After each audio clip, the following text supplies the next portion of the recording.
Well, since the face cam was met with relatively positive regards, I felt like it would be more comfortable for me to go ahead and just include it a little bit more. Of course, most of my videos will not be face cam, but I want to have a healthy balance of the two because it's a little bit easier to edit these, and it's just fun to do it and talk to the camera and talk to you guys. I feel like it's more relatable, like one-to-one, we're having a conversation. But today we're going to be talking about a person that kind of sat on my mind for a very long time. I got off work and I was watching a Gurren Lagann edit, and yes, I love Kamina. Yes, I love Simone. Yes, I love the entire team of Daiguren, but at the same time, sometimes I feel like Kamina gets a bad rep. Not to say that people bash him, though I've seen some people sit there and just say that he's, dumb, but for the most part, I feel like he doesn't get the due praise that he genuinely deserves. And so I'm here today to glaze him, but also recognize him as not arguably, the greatest poser in all of anime, bar none. Now, before you get mad, poser is not going to be used in a derogatory manner. In fact, I would argue that this is the greatest compliment that could be given to his name because it's the one thing that he does better than literally anybody else. With that being said, rock with me for a minute and let's get this thing started. People will say that he's dumb or all talk, or even that he's the greatest man in the face of peril that anime has ever seen. In reality, he's probably none of these things. I would say he's just a spark. He's never been the entire meal. He's never been the perfect person, though he's been able to tailor himself in a way that would allow him to look that way, and that's the true art of him being a poser, as I said. He never really finishes anything, but instead talks a big game and hypes up Simone. He chats trash like he can deliver on his own, as if he's Lelouch from Code Geass, but he relies on Simone to cash most of his checks.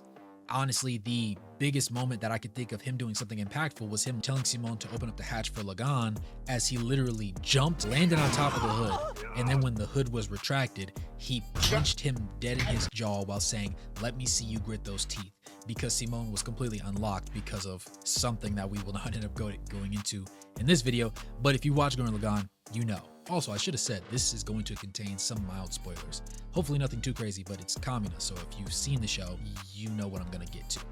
But, for example, in the beginning, he convinces Simone to ride on the backs of all the pig moles that were inside of the underground colony in order to reach the highest ceiling in the settlement entirely, and Simone would end up digging their way out through the top. Now, Simone obviously didn't want to do this, but because it was his big bro and he was so impactful in his life so far, he just felt like, I kind of have to do it. That's my guy. Even when they encounter their first gunman that falls through the ceiling as if it was a heaven-sent opportunity, Kamina just does a whole lot of shouting and trash talking while Yoko and Simone handle business. After commandeering the second mech, which obviously got renamed to Gurren, he then uses the power of friendship while throwing Simone at the opponents because he had literally lost an arm and a leg. It's best summarized when Yoko tells Simone that Kamina continues to fight the opposing gunman despite being clearly outmatched because he was waiting on Simone to come save the day, and reinforces it by saying, "That's why he says, believe in the Kamina that believes in you."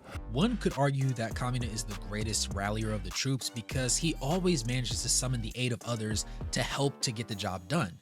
He recognized consistently that the only reason Simone steps into the fray and dares to test his own limits is because Kamina demands him to do so, which means the usually timid and by-the-book Simone will always attempt to stay at the rear unless his bro rushes to the front lines because he's going to follow him there. It's not so simple to say that he inspires people because that sells his efforts as a leader short by a drastic margin. He has a larger-than-life personality, which of course aids him in that fact, but more than that, he dares to test reality for all that it's worth. A lot of other people see his feats as superhuman because they never have before thought that any of the stuff that he does would be possible to achieve. The first example that comes to mind would be back in the underground settlement where nobody else had seen the surface and therefore believed it was a myth. But Kamina knew otherwise because he had actually seen it with his father. When he commandeered Gurren, he previously peeped that the beastmen entered the gunmen through the specific hatchway and guessed that he would also be able to enter through that same route, for example, as well. In a way, we forget and can get easily wrapped up in the legend that is Kamina instead of remembering that at the end of the day, he's just a flesh and blood man. It's similar to the sports world where kids grow up watching certain athletes play. They seem to be so indomitable, even in the face of great adversity, and how they respond to that adversity cements them in the person's mind, or as a child's mind as they grow up into being adults, as near superhuman entities, so to speak. It's why so many people go to war with friends at lunch tables or other grown men at the barbershop whenever the discussion of a GOAT debate gets brought up.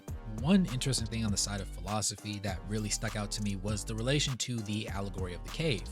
And that was created by Plato, obviously the disciple of Socrates.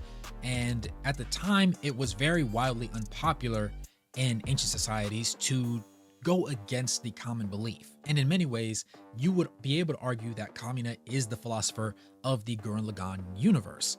Because in a lot of ways, most people don't believe that what he says is possible is actually possible because they have no proof to suggest that it could potentially occur. To him, like I said before, in the instance of leaving to the outside world, he knew it was possible because he had seen it. But because nobody else had, they were incapable of believing in him and therefore thought he was ridiculous. And he was also incapable of agreeing with them because he knew he was right. And the thought process behind the allegory of the cave is that there's a handful of people that are chained inside of a cave down underground. And there's a flame behind the wall that they're sitting on. And every day you'll see a certain number of figures or pictures or images in shadows just come across the wall overhead. But because they don't know what it is, they just give life to it and give it a specific meaning. However, because they never actually see the objects, they don't know. However, if somebody was to be freed from those handcuffs and allowed to go around the wall, they would see that it could be just somebody else on the outside world carrying something, and the light from outside or from the fires, therefore casting it down into the cave. However, the other thing is, once you get up and leave the cave, and in the case of Gurren Lagann, reach the outer world, you are no longer capable of going back into the cave and being naive, because now you know what is possible.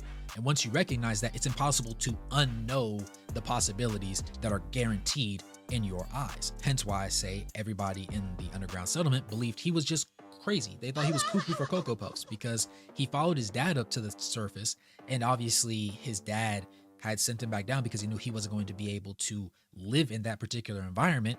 But that made it so that Kamina was then the only person that had ever seen the upper world out of everybody in the settlement, which therefore alienated him, but also made him, like I said, a philosopher in his own right because he knew what the others didn't, and therefore was viewed as an insane person, essentially, because he refused to turn back on his values and what he knew, but he was also incapable of proving to the others that it existed without them believing enough to follow him up to the surface. Getting back on track and speaking about charm, we have to discuss the self-glazing that Kamina does and what he's the most notorious for, particularly when he makes an appearance first in any relevant battle or scene. He basically sets a lot of groundwork and talks an even bigger game, which in turn leads to his legend growing because it simply sounds believable through the mouths of those that have been even remotely close to him while on the battlefield. Even in Gia village, in the face of an earthquake, he refuses to run and hide like the rest of the people in the settlement, and instead stands proud at the very center of the complex to avoid showing weakness. However, when alone, we see a different side of him. For example, when he first gets into Gurren, because the gunman won't respond to him being in the cockpit. He sees the skull that's in the ground that later is revealed to be his deceased father, and comes to realize that he might indeed be on the chopping block next. We don't see this later on because Leron, bless his heart, obviously enables the gunman to have communication links so everybody can talk and communicate with one another. This leads me to believe that he may also sense fear later on, even when he's grouped up and even when he combines with Simone. However, it's because he's in front of others that he desires to impress and set a precedent for. He elects to bury it down deep inside so that nobody can see. In an alone moment later with Yoko, he even reveals that his confidence was shot and that he thought it was over until they succeeded. The only time we see him crack really is when he realized that the skeleton that they came to the surface on and saw was indeed his father's, but that didn't last for long and he quickly moved beyond it. Simone and Yoko are the only two people that have known the depths of Kamina's soul, which is why they took the loss differently than everybody else, because they saw him as the loud and brave leader that never backed down and never refused to accept defeat, even in the face of near certain death. When we first see the gunman fall through the ceiling, he's shown showcasing his ability to control the narrative. He knows that no villager knows what it is, but he knows that if he acts brave and attempts to make first contact, he will be the ultimate winner of the battle as long as the monster is subdued. dude. Other times you hear him telling crazy campfire stories about the battles that they just finished, while also neglecting the details that would make him seem like less intelligent and awesome. Now, he's definitely aided by the successes of Team Daiguren, because obviously the listeners of the team and all others that hear the tales would be less impressed if only half of any mission were completed. He needed the entire success to ride the high into the minds of his mildly brainwashed victims. He loves doubt because as long as he sees potential victory, he can capitalize on it to further his legend. Spoiler warning ahead, you've been warned. When he sat in the gunman in his final living appearance, so to speak, we see him seemingly beat and cheat death despite the critical blow that he took and the tremendous amount of blood loss, all to rally the troops one last time and finish the mission. Another part of his immaculate legend is a slew of one-liners and slogans that he's liable to throw out at literally any given moment. Instead of picking his spots carefully, he just says whatever he thinks fits the situation the best, and usually it tends to stick in the minds of some people, or at the very least one person, in some sense of what he says. In episode 6, he gives us this one line where he says, "You know why we have the eyes in front? It's because you move forward to see the landscape in the distance," when speaking to Simone. Now, Simone takes that and also says that it also allows you to see the backs of those in front of you, signaling to the fact that Simone understood that point, but could also alternate it slightly to resonate with his personal situation, which usually involved looking at the back of his big bro, Kamina, who he followed incessantly. In episode 4, he gives us another treat by explaining to the beastmen that he's literally fighting through the comm channels about combining and how their combining is so ugly, but there's a specific way that it should be done to make it so tasteful and have a genuine appreciation for it. And while it didn't resonate with Kitan's sisters, it resonated with him, and he gleaned something from it because he felt responsible for protecting them. While he may not have understood or pieced together the entire phrase, he heard enough to make him think something and later on steal a gunman of his own so he could do something with it. Spoiler warning coming in again, you've been warned. Even in his final moments, he finds the energy to joke and say, "Can a guy get a little bit of sleep around here?" as he lifts himself out of a pool of his own blood and furthers the impact of the story after telling Simone, "Let's combine. We'll use Gurren Lagann to finish up this last mission." Immediately, I peep last and recognize what it meant. But in the moment, it was so in character for him to stay bravadoed up and stand on business that it went over a lot of people's heads.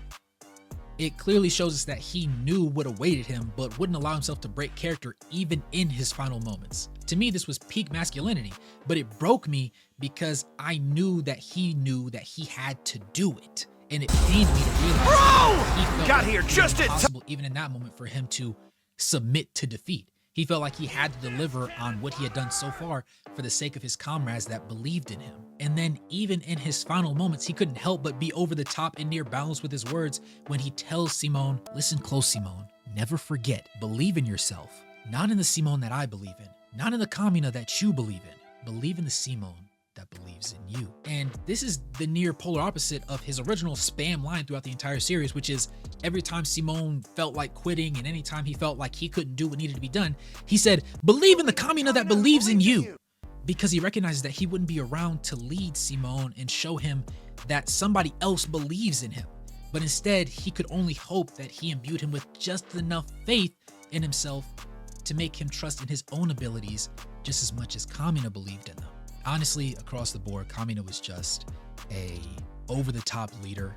He was grandiose in nearly everything that he did, but because we were the third-person omniscient viewpoint viewers, we were able to see the cracks in the armor. We were able to see all the painting moments. We were able to see him occasionally break down or question him or study something. And that's what most of Team Daiguren didn't get to see, and he didn't share the information with them afterwards, so they didn't get to hear it from his mouth either.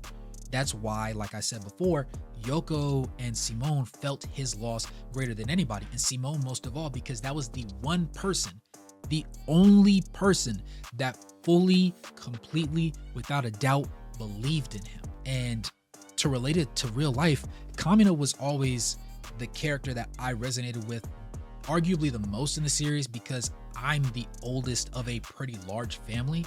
So to me, it was never about what I wanted growing up. It was about what the collective whole needed. Not necessarily what they wanted all the time, but more so what they needed. And a lot of times when my parents were struggling to make sure something got done, or they just needed help making sure everybody was in their rows, I was the person that had to step up and make sure it got done. Even when I might have had other stuff going on or stuff that may have been keeping me down, I had to mentally put on the front and stand on business and make sure that what needed to get done and what needed to get taken care of got taken care of. So watching the show in my early teen years and seeing Kamina just consistently deliver, and recognizing at the same time that if he didn't end up finishing any mission, his credibility is completely shot. He had to shoot 100% from the field, and just recognizing that pressure and seeing somebody decide consistently every single time without doubt that he has to do it. Not only will he do it, he'll do it to his very last breath. Literally, he held up in the face of understanding as he's laying in his pool of blood, recognizing that it's over. My body is shutting down. I have nothing left in the tank. He rose one last time because his brother called on him. His brother that wasn't even his blood brother, but he claimed him as his blood brother because that was the one person that gave him the energy and gave him the ability to capitalize on all the trash he would talk and all the outlandish things that he would say. It was all possible because of Simone. So Kamina constantly being willing to say things that sound crazy and outlandish, but always trying to pick everybody else up and lead everybody in a way just felt so inspirational to me growing up. And in a way, he's he is definitely a top 10 character that has influenced my life personally. And I'm sure that it's been the same for a lot of people. And if you made it this far in the video, I'd assume that you in some way felt some sort of way about it as well. But I didn't want to take up too much of you guys' time, but since you made it this far in the video, I appreciate you. Go ahead and smash that like button, subscribe, and turn on post notifications. And if you want more Gurren Lagann content or from any other anime or more facecam videos, let me know what topics you would like to hear me talk about. I had a loose script that I was following this entire time, but that last part was mostly off the cuff because it came from the heart, and I feel like it would be disingenuous to talk about Gurren Lagann and talk about surpassing your limits and being somebody that you want to embody if I was completely being false or completely tailoring myself to a particular argument. But yeah, that's why I think Kamina is undoubtedly the greatest poser in all of anime. Your theme is peace.